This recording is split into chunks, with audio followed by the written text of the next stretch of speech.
And it's Priscilla Batzell in Spring Hill, Florida at Expressionist Art Studio Gallery in the backyard, playing with white satin enamels. I mixed up a container, a squeeze bottle full, and they have been working fabulously well.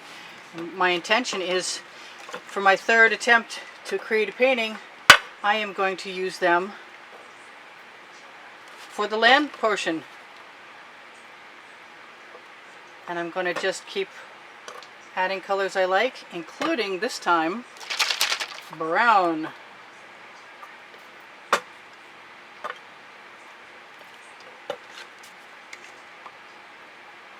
And I know I'm going to pour these out in looping random crazy patterns, and I don't know how much paint I actually need, because I'm using the first is it?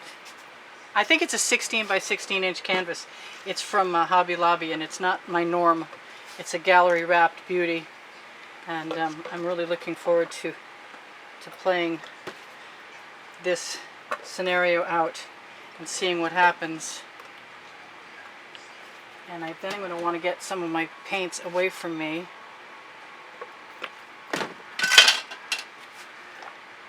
And I kind of like to stop leaving stuff in my way. I don't think that's ever going to happen, though. Come on. I'm going to mix up a land area, and then I'm going to mix up a sky area, and hope that I can get away with everything I'm trying to get away with, and get my paint out of my way. And if I have leftovers, I'll just have to make another painting. I didn't put any black in there at all. So now there's a little bit in there. I also didn't put any gold in there either, which usually disappears.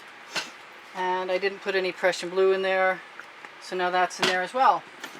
And I'm going to get these out of my... Oh, I forgot the copper. Well, you can tell how precise I'm being. Not. Come out, you thing, you. Okay. So now I'm going to move on to the blues. And I'm going to grab this little container. And I think I want a whole lot of white in there. I can see I'll be going back to the store to pick more of this up. I'm going to put it in kind of randomly. Not in a loop. I mean, not in a layer. I'm not going to waste that, though. And I'm going to put that in there. And I'm going to have to pick out that little thing I just saw fall in there. And I did just put a whole lot of white in there. I really want to put that purple in there too, but as I recall, it's full of lumps, so that would be a very bad idea. Indeed. What else? I got another color that's pretty cool. It's kind of greenish, but it's still okay. So now, what I'm going to do is I'm going to try and put these aside. And I'm going to give my top half a coat of white. I think I shook that, but might as well make sure.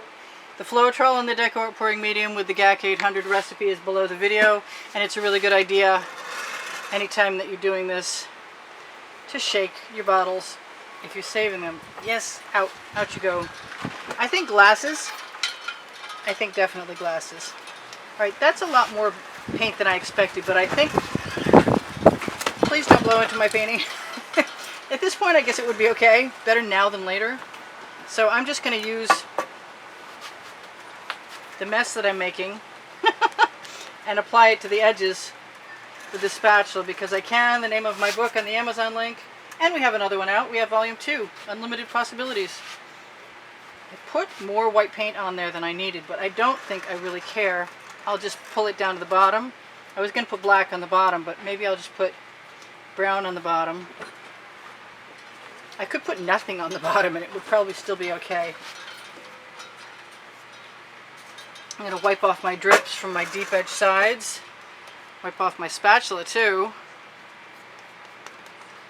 Yep, that got me. That's a first. I just spattered myself. So be aware, spattering is not impossible with the spatula. Alright, so now that I've got most of that nice and wet to flow paint, what I want to do is start on the top half. So I'm a little concerned about whether I should actually be doing anything to the bottom half or not. I'm just going to wash that spatula right off so I have it to use again. That's a good thing too, because the other one's in the bucket still. Wipe it down.